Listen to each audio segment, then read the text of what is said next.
Hi, welcome back. If you're considering spending a month or more in Albania, then this video is the perfect one for you.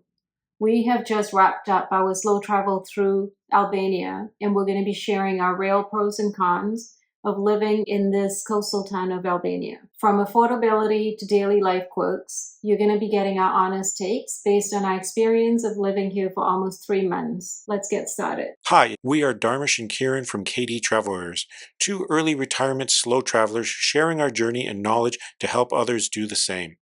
Let's travel together. So let's start with how we ended up actually in Albania. So we got here into Albania because we were actually in the Schengen zone, for everybody out there who knows what that is, the European countries. And we were only allowed 90 days in the zone, but now we need to spend 90 days out of the zone. So that's where we ended up in Albania. I think we should just give them a quick summary. When we arrived in Albania, we started off in Tirana. We spent our first week in the capital. And from Tirana, we took a 5-hour bus ride down to Saranda, which is where we ended up spending the balance of our time. So we were there for about 80 nights. About 80 nights. Right. Worked out to roughly about 80 nights. We want it to be close to the coast. I guess we should really start on a good note. So let's get started with the pros of living in Saranda, Albania. All right, so the pro that we're going to start with is the affordability or cost of living aspect of being in Albania. Definitely one of the more affordable European countries from what we've experienced at least, and that's what we hear from a lot of travelers as well. So number one item, of course, would be rent. You can get lower cost rent accommodations when you're in Albania. Now, once again, we were in off season, so that's why you can see it. In the high season, it will be a little bit more pricey, but we were there in the off season, so that's one of the pros that we had as far as being here. And then the other pro would be, under affordability, would be dining out. Because it was quiet time of the year, we didn't get around to do a lot of sightseeing, so we ended up some of our excursions, what we called excursions, would have been dining out. So we found that dining out was pretty well priced, and especially for the quality of food that we were getting. Even the little mom and pop restaurants that we would pop into to have meals, we were quite amazed at not just the presentation, but the quality and the taste of the food. It was really, really good. Yeah. Of course, we should comment on the fact that local restaurants are a lot more affordable. Once again, we're going to go over the pros and cons here. We're not going to get into deep details as far as numbers and things, but if you are interested in the cost aspect, the actual numbers, you can take a look at our other videos. You'll see the links below in the comments and that, where it's about our cost of living for the month that we were in actually Albania. So definitely take a look at those videos to see the more detailed breakdown of the affordability cost aspect of it. After the food part was the groceries. We always take an accommodation if we can with a kitchen to eat a little bit healthier and to make our own food at home, which is a bonus for us. So groceries, we found that they're reasonably affordable, I'd say. Yeah. They weren't the cheapest we've ever had before, but definitely compared to other standards, it was definitely more affordable. I think we should comment on the produce, and like fruits and vegetables were quite affordable. Yes. They were quite reasonably priced. Seafood was reasonably priced because they're on the coast. But if you were looking for specialty items, then the prices were slightly higher than we had experienced elsewhere. But overall, our groceries were very reasonable for the length of the stay that we had. Yeah, definitely. Yeah. And then the other thing, not what we had experience with, but talking to other expats and travelers that we spoke to, another pro is definitely the medical aspect here. We've talked to a few people that had some medical procedures as well as some dental work done, and it was very inexpensive from what they've told us compared to, say, North America for sure. Yeah. Like one of the couples had a dental cleaning done, and it was around 25 to 30 euros, depending on which process you had done, to have the dental cleaning, which is very good. And then we also had someone else that did, I think, blood work and some imaging or something. Yeah, right? I think they had some ultrasound imaging done, and they compared pricing to the US, and they said it was so much cheaper. Now, as Drum said, we personally didn't have experience in either one. We did look into dental cleaning, but we didn't get any of the work done there. We just ran out of time. We got a little lazy and didn't get around to it. Yeah. The next pro, I'd say, or advantage that we definitely had was location. So for me, it was weather. So Albania is along the Mediterranean coast. So even in the winter months, the weather's mild. And with the exception of, I think, 2 weeks when we first arrived, there was a little bit of rain and it was a little bit cooler, but overall the weather was very mild and it was sunny pretty much most of the time that we were there. Like really nice sunny days. Compared to what we would have experienced back home. Yeah, definitely. The location was great for that. Being the off season, still a bit of milder temperature, nothing too frigid or anything like that. And then the location itself, as far as Kieran said, by the coast there, the water was very crystal clear. It was really amazing water. Well, you're right across from the Greek island of Corfu and on the Ionian Sea. So the views would be stunning, right? Yeah. It's also centrally located as far as location's concerned. If you wanted to travel elsewhere along the Albanian Riviera, or actually even going up to Tirana or Berat. So the proximity to places like Semil, the Butrin National Park, and other cities or towns such as Vlora, you're quite closely located to all of those. Once again, check our videos out. We have some of our day trips posted up already, so you can see. Definitely plenty to do. Even though it's the off season, there's still locations and day trips you can do out of Saranda. So definitely a pro as far as location for us, I think, on that aspect. So let's move on to our next pro. Okay, so pro number, I guess, not in any order, but pro number 3 was the local culture and the vibe. Just the overall atmosphere and sort of local culture that we came across was great. The Albanians are extremely friendly people, and that's something that we had heard prior to going into Albania. We can certainly attest that that is in fact what we experienced.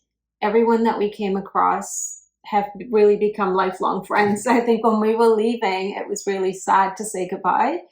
And people were saying, they can't wait to meet up with us when we come back. And then the environment's very laid back. I think maybe because it's a coastal town. Well, I also think it was, once again, off season, right? Right. That was the other thing. There wasn't that chaos. We have heard of it being quieter and sort of like, if you like that kind of feel and vibe, it was kind of nice being able to stroll along the streets and enjoy everything without the crowds. So it was really easy to get to places and get back and forth and meet up with people, I think. And it was safe to walk around. Like even as a single female, you shouldn't feel uncomfortable being in Saranda. We met a lot of solo travelers, right? As a matter of fact, we met quite a few solo female travelers. You could walk around any time of day and it would be extremely safe. A place that you can really get into a routine of things, right? When you're traveling full time, it can be tiresome because you're moving a lot. And we found in Saranda, we really got ourselves into a nice routine. Yeah, right? Definitely. Like we'd go for our morning walks along the promenade, stop in for a coffee at the local cafes that we frequented. So I think overall we were saying the environment's really good for people that are either slow traveling or even if you're doing remote work. It would be a fantastic place to be. Yeah. And then we'll lead into the next pro number 4 for us was just getting around. We kind of talked about it slightly a little bit, but the fact that, yes, it is a very walkable town. Public transport is there if you do have mobility issues. They do have local buses and things like that for you to get around. So that is an option. But once again, we love to walk. For us, it was definitely a pro that we were able to walk and go everywhere we wanted to go. Yeah. And then also getting around with those day tours. Yeah. So I think public transport is good if you wanted to get to Semil or Butra National Park. You can actually even take a bus to Vlora, to Tirana, to Berat, to all of the adjacent cities. And the buses are very reasonably priced. Yeah, it was only a few dollars. It wasn't really overly expensive to get to the places and stuff. And there are convenient location drop-offs and pickups and things. So getting around definitely was one of another pro. And even though we're off season, we should mention that you can still do day tours, like day trips. The tour companies are still operating. You're going to see a lot of marketing or signage along the promenade. So even if you arrive off season, you'll still be able to go out and join some of those day trips, right? All right, so let's round off the pros with our final pro, and that is the social community that's there. We touched a little base on it once again.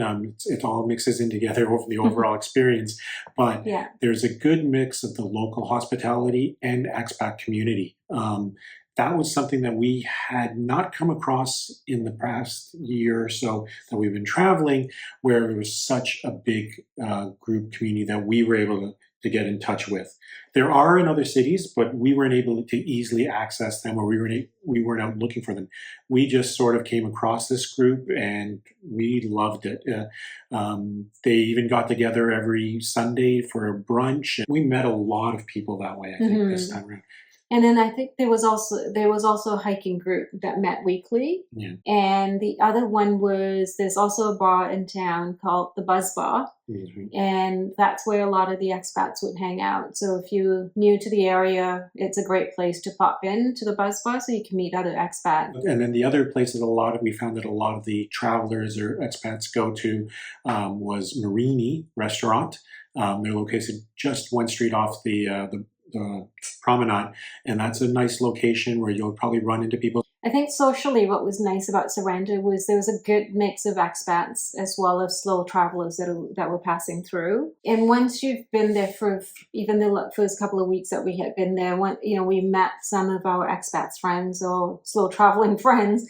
When you walk along the promenade, you're going to run into the same people because it's such a small, close-knit community. And I think beyond that, we also got to know some of the local people as well. Like, Marini, we met Robert and Gina, the owners, and they're amazing and full of information and things like that. So we want to say hi to Gina and Robert out there as well, right? And then when we go to a cafe and stuff, because when you spend enough time there, you get to know the actual people, the servers and the restaurant owners and things like that, and the shopkeepers and things. So, and they're all very friendly, all very nice. So I think that was really kind of something else that made the experience really good for us. Yeah. So with every place, there's going to be pros and cons. Yeah. Unfortunately, we should be frank and talk about some of the cons as well. Yeah. So like we did 5 of the pros, we'll do 5 of the cons just to keep it all balanced out.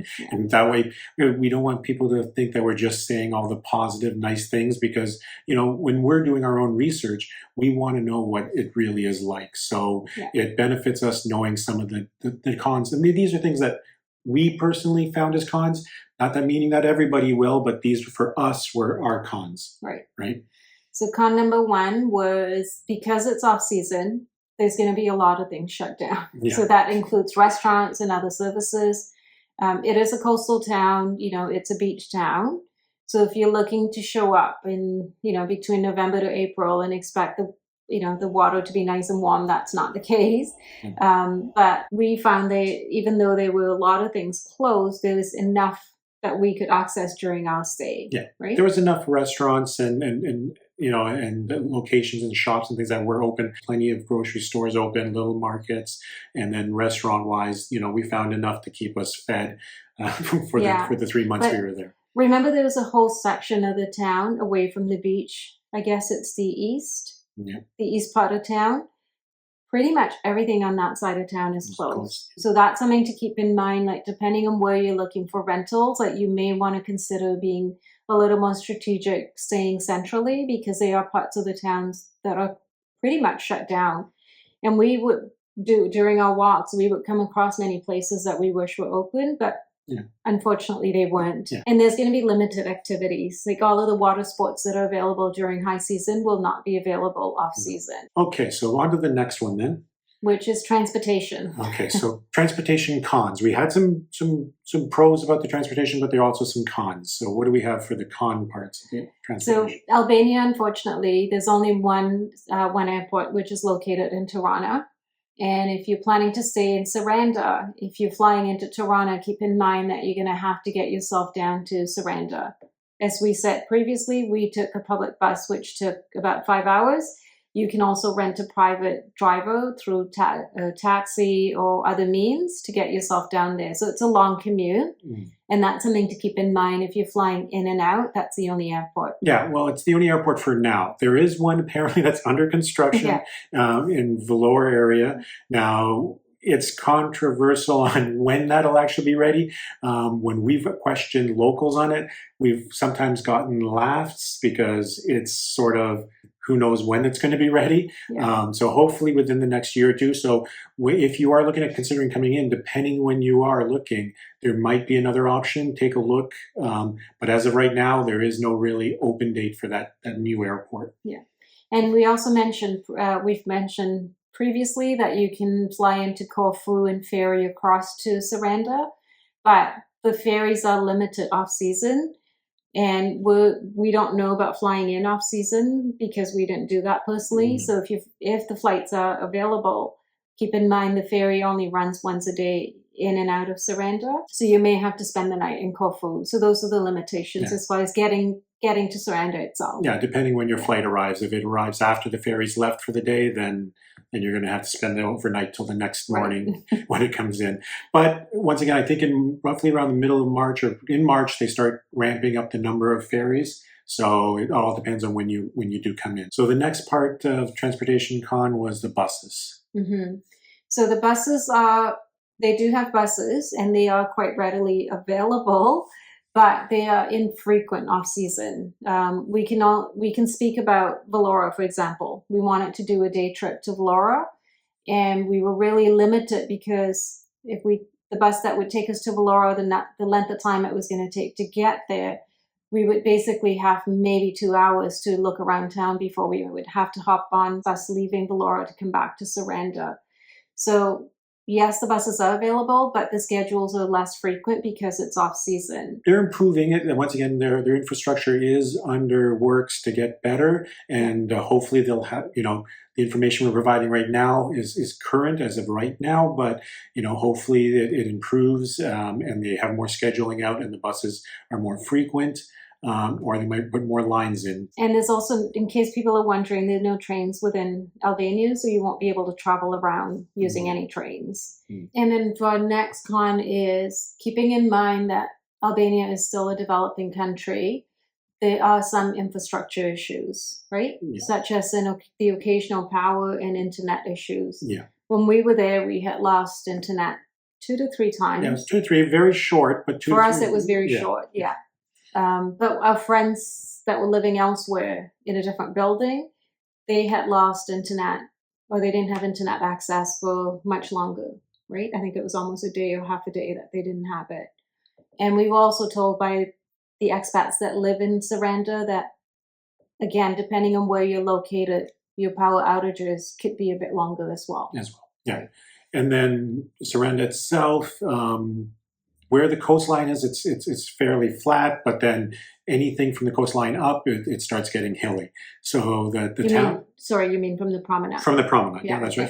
From the coastline, right from the promenade, it's hilly. So you're going to be making your way, depending where your accommodation is, or if you're going up to a specific store. I think that be prepared to do a little bit of climbing, I guess. And the roads and the sidewalks are very rough. So it's a lot of the interlock, it's a lot of the cobblestone kind of scenarios, I guess, if you want to say. And so you just got to watch where you're walking and how you're putting your foot down, really. And we found when we were away from the promenade, the promenade area is very nice and clean and tidy. But as we got away from the promenade, the roads may not be as developed.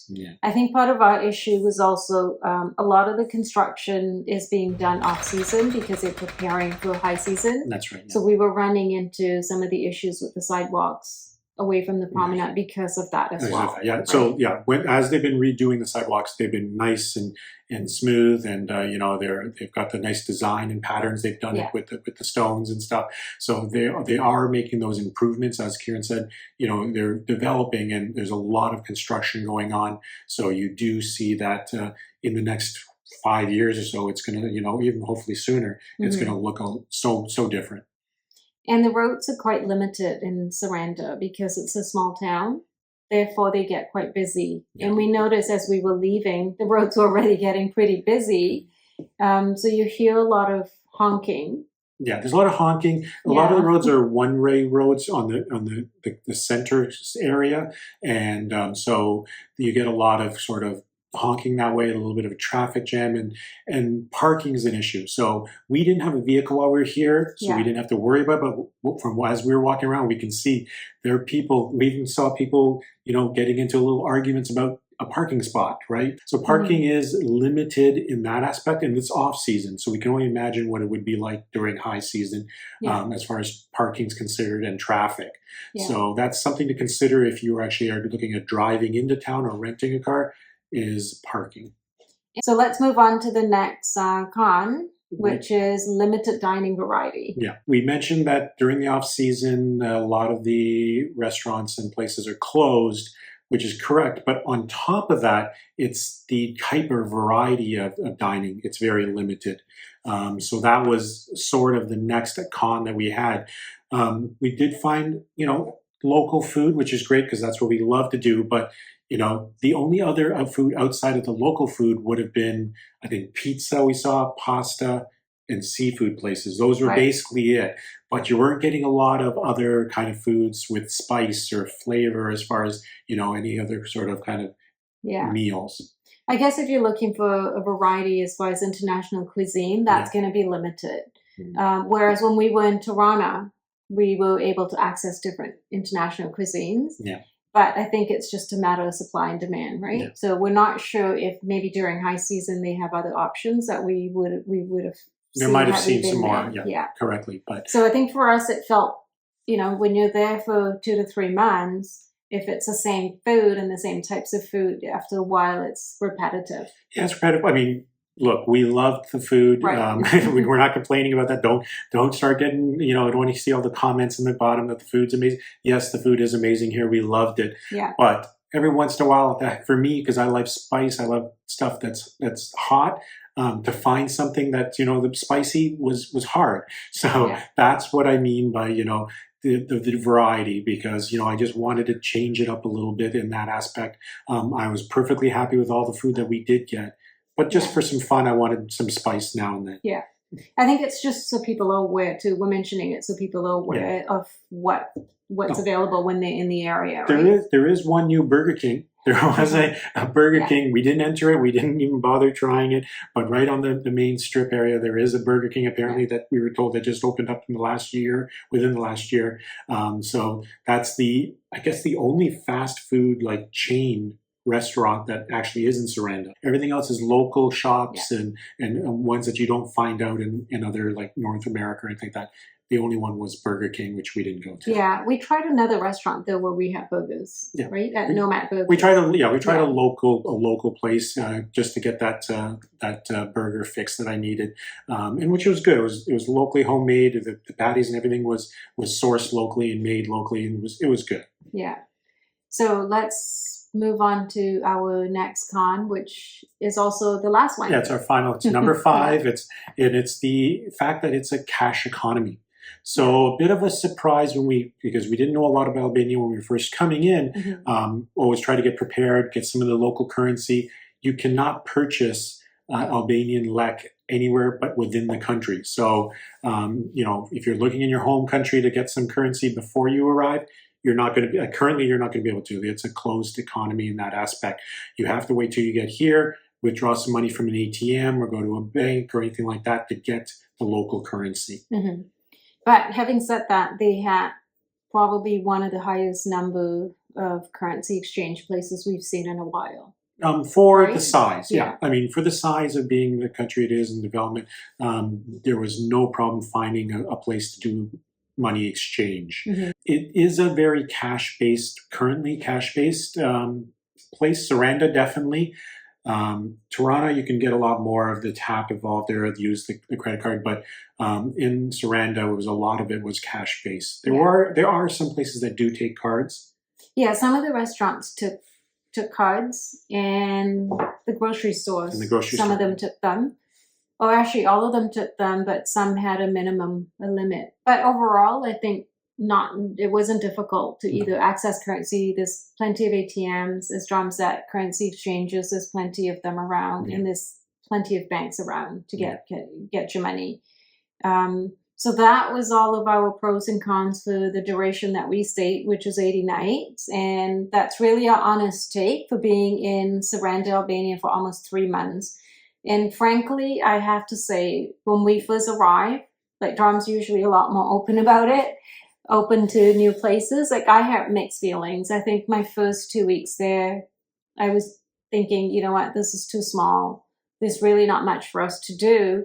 And before I knew it, Saranda really got under my skin in a good way, right? Like all of a sudden I woke up one morning and I realized, I actually really like this place. And could we see ourselves living there much longer? Like whether it be 3 months or 6 months or even longer? Absolutely. Like for me, that's how I felt. I'm not sure how you felt. Yeah, definitely. I mean, I was open at the beginning. I mean, anytime I come into a place, I try to keep my expectations reasonable either way, and then just let my experience make my decision for me. And definitely, we loved the fact that it was off season. We loved the slow pace of the life that was there during the off season, how friendly the locals were, and then the expat community as well was nice to have people to chat with that were doing the same traveling and things like that, and learn from each other. The mild weather was good for us as well. So, I mean, I think overall those things were definitely really some key points for us in this location. Albania is an absolutely stunning country. Like wonderful people. The landscape's beautiful. And we were told we haven't even seen, and we've only seen the most southern part. Yeah. We saw Tirana and then the south. And we were told that's only the tip of the iceberg. We would say we'd recommend it to people if they're doing that Schengen shuffle. Now, the other thing is if you are someone who prefers the more busier, the more bustling locations, like the city life perhaps consider, and still want to be in the south, Vlora is close by. It's more of a bigger city. There's more things going on there, a lot more options, definitely. Pricing will probably be a little bit more, most likely, if you're in Vlora compared to being down here. But it all depends on what you're looking for and what if you want that busier, kind of more fast-paced environment. So that was our experience based on our time in Saranda, Albania, and Albania in general, but specifically Saranda. We would love to hear from you. Have you been to Saranda before, or are you thinking about visiting the area? If you have any questions, feel free to put them in the comments. And if you live in the area, feel free to let us know if we've missed anything, and also share your thoughts about the area that you live in. Please drop in your comments or questions down below. And if you found this video helpful, please give it a like and consider subscribing.